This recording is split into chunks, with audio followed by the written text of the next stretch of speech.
بسم اللہ الرحمن الرحیم۔ شروع اللہ تعالیٰ کے نام سے جو بڑا مہربان اور نہایت رحم کرنے والا ہے۔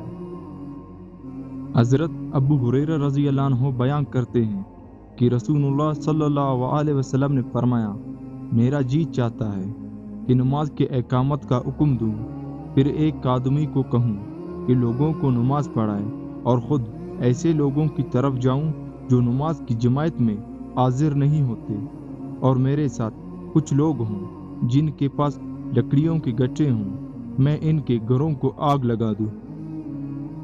صحیح حدیث سنن ابو داؤد حدیث نمبر 548۔ رسول اللہ صلی اللہ علیہ وسلم نے فرمایا، میرا جی چاہتا ہے کہ اپنے نوجوانوں کو حکم دوں کہ لکڑیوں کے گٹھے اکٹھے کریں، پھر میں ان لوگوں کی طرف جاؤں جو اپنے گھروں میں نمازیں پڑھتے ہیں حالانکہ انہیں کوئی عذر نہیں ہے، اور ان کے گھروں کو آگ لگا دوں۔ صحیح حدیث سنن ابو داؤد حدیث نمبر 549۔ حضرت عابی بن کہب رضی اللہ عنہ سے مروی ہے کہ ایک روز رسول اللہ صلی اللہ علیہ وسلم نے ہمیں صبح کی نماز پڑھائی، اس کے بعد فرمایا، کیا فلاں حاضر ہے؟ لوگوں نے کہا نہیں۔ آپ نے پوچھا، کیا فلاں حاضر ہے؟ لوگوں نے کہا نہیں۔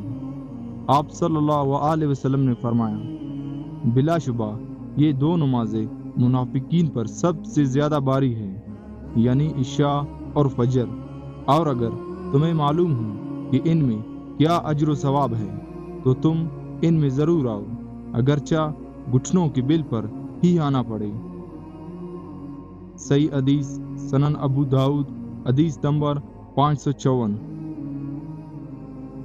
رسول اللہ صلی اللہ علیہ وسلم نے فرمایا، جو آدمی اپنے گھر سے وضو کر کے فرض نماز کے لیے نکلتا ہے تو اس کا اجر و ثواب ایسے ہے جیسے کہ آجی احرام باندھے ہوئے آئے، اور جو شخص چاشت کی نماز کے لیے نکلے اور اس مشقت یا اٹھ کھڑے ہونے کی عرض صرف یہی نماز ہو تو ایسے آدمی کا ثواب عمرہ کرنے والوں کی مانند ہے۔ صحیح حدیث سنن ابو داؤد حدیث نمبر 558۔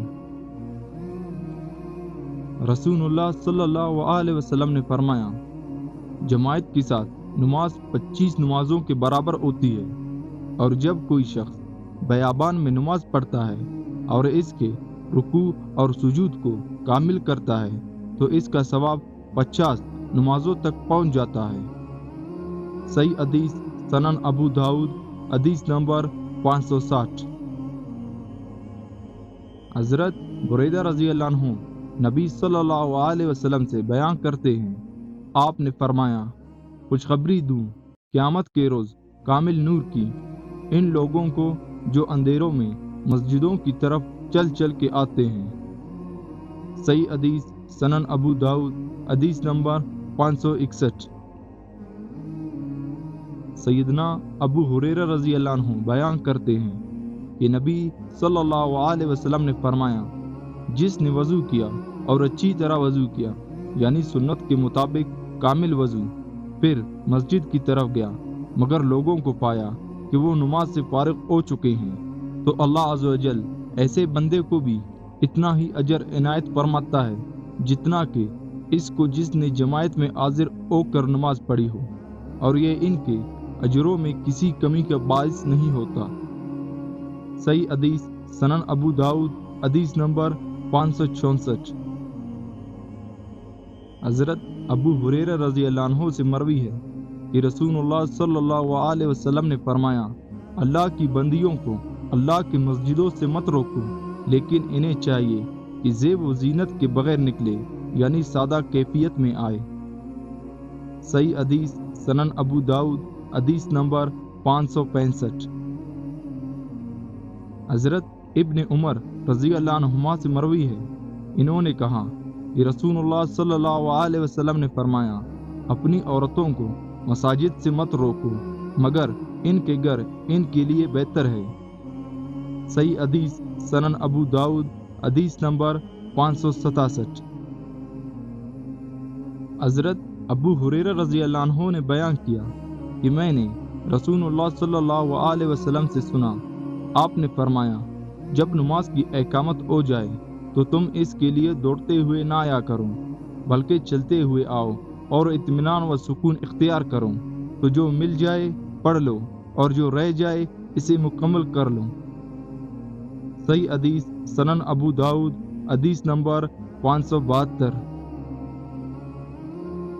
حضرت ابو سعید خدری رضی اللہ عنہ سے مقنول ہے کہ رسول اللہ صلی اللہ علیہ وسلم نے دیکھا ایک آدمی اکیلے ہی نماز پڑھ رہا ہے، تو آپ نے فرمایا کیا کوئی آدمی اس پر صدقہ نہیں کر سکتا کہ اس کے ساتھ مل کر نماز پڑھے؟ صحیح حدیث سنن ابو داؤد حدیث نمبر 574۔